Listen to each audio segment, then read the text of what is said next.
The Prabhupada Connection. Remembering Srila Prabhupada by Vishoka Dasa. It was the summer of 75 and we were hustling like anything, getting ready for Ratha Yatra and the coming of Srila Prabhupada. We all greeted Srila Prabhupada at the Frisco airport and Jayananda was there with an umbrella and bouquet for him. There is a very nice photo of this in the Vyasa Puya book 497. You can look at the photo and see the person holding the umbrella over Prabhupada with flowers in his hands for Prabhupada, but can't see the person's face. One could notice that this person wore a cuffed white shirt like a business shirt. Jayananda didn't even have a decent kurta to wear to the airport and he wore this dress type shirt along with his dhoti. But he looked good in it. It was totally him, Jayananda. And Prabhupada was smiling so wonderfully. You could see the relationship, the master and the servant, and how Prabhupada was happy to be with his dear servant, Jayananda. The next day we were having the parade and Srila Prabhupada got out of his car to ride on Subhadra's cart. As he was walking toward the cart, he did a 180-degree turnaround and looked directly into my eyes.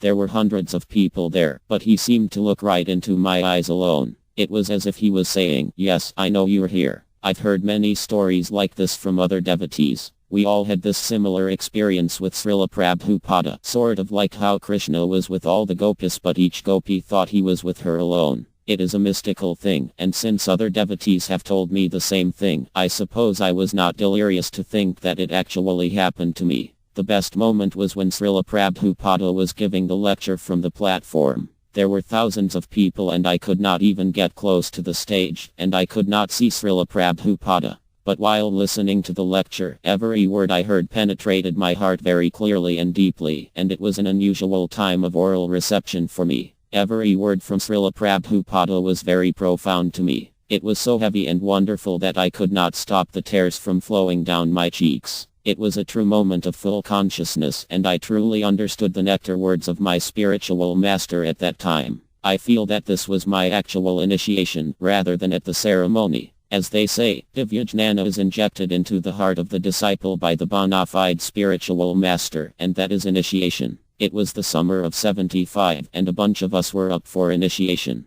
Bhaktadasa and Jayananda and Bhakulasvadasa were acting as temple presidents. I kept waiting for Bhaktadasa or Jayananda to tell me that I was getting initiated, but they didn't. I was with Bhaktadasa for an hour or so the night before Ratha Yatra, and I expected him to tell me about the initiations the next day and how I was a candidate, but he never said anything. Neither did Jayananda. And so I was thinking that I wasn't getting initiated. Then we had the festival, and when evening came I did my night watch to guard the Ratha carts. Consequently I was sleeping in the next morning. I was suddenly awakened by Jayananda, who exclaimed, "Oh Bhakta Tom, I'm so sorry, I forgot to tell you you were supposed to get initiated this morning. I'm sorry, you missed it. But don't worry, Srila Prabhupada wants to see you in his room." I said that I thought I wasn't going to get initiated, and Jayananda said how I was humility personified, which was his usual way of praising other devotees. So I went to Berkeley and got to go into Srila Prabhupada's room and be alone with him for a minute. This is another tall tale, but I was paying my obeisances and while reciting the pranam prayers I happened to glance from the corner of my eye at Srila Prabhupada and saw a bright glow all about him.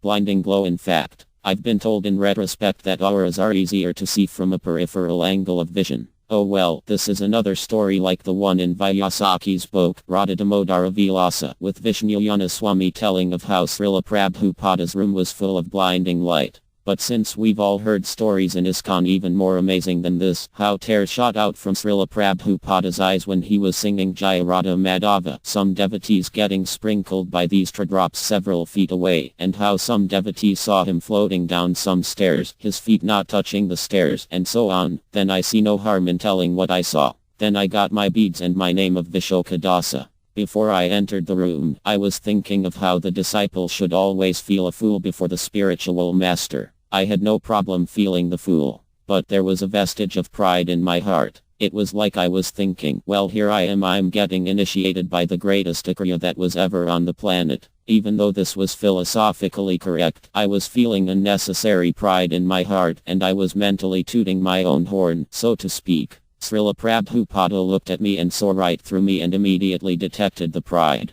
Srila Prabhupada could read others' minds. He gave me a hard look and a sarcastic smile that cut me to the quick, totally devastating my petty pride. Although I was raised in Kansas and although I never thought of myself as a hick, always thinking I was a city slicker, I had only one thought in my mind at that time: I am just a hick from Kansas, and that is all I am, nothing more. It was as if Srila Prabhupada projected this humbling thought into my brain. Here is another far-out mystical story. Actually, it's not so mystical for one who is a resident of the spiritual world, where it's a normal everyday affair to see devotees talking to Krishna. For Srila Prabhupada, it's a normal thing to do, but down here, amongst us earthlings, it's a rare sight to see Krishna's pure devotee talking to him in his deity form. For one who's bankrupt in faith, the deity appears as a statue, and actually this perception is hellish, Naraka. As Krishna says, for the doubting soul, there is happiness neither in this world or the next. But for one who is stocked up in faith and who hears from Krishna's pure devotee, especially of the many stories of deities like how the Sakshi Gopal deity walked thousands of miles to bear witness for the reputation of his devotee, and how Lord Chaitanya saw Krishna standing in threefold bending form with a flute within the deity of Lord Jagannatha,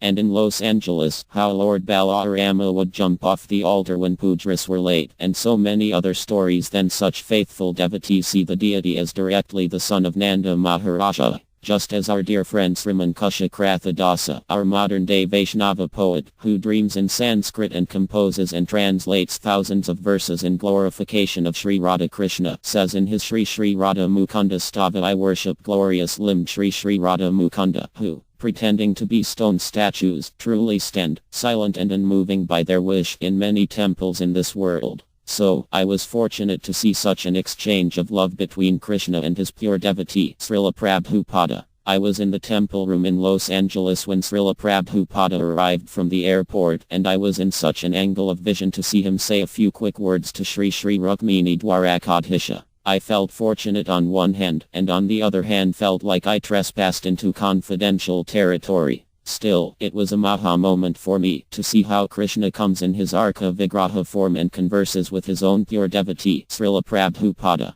When we see the Krishna Vision slideshow and we hear Krishna Prema Prabhu's wonderful recording of the many holy names of deities from around the world, we become awestruck to realize how Krishna agrees to appear hundreds of times all over the world, all for the sake of his pure devotee, Srila Prabhupada. Hearing from our spiritual master is the most important process of devotional service. This was vividly illustrated in another experience I had in Srila Prabhupada's presence. We were all on a walk with Srila Prabhupada on Watsika Avenue in Los Angeles, California, across the street from the temple. A major thing I remember was the profound silence around Srila Prabhupada. Usually on Watsika Avenue, there's always a great din in the air, like babies crying in the background, or shouts of Haribol or devotees talking everywhere. But in the presence of Srila Prabhupada there was an absolute silence around the sidewalk. It was as if the super soul in everyone's hearts was telling us all to just be quiet and listen to the Divine Master. Adults, kids, insects, birds and animals were all silent in his divine presence,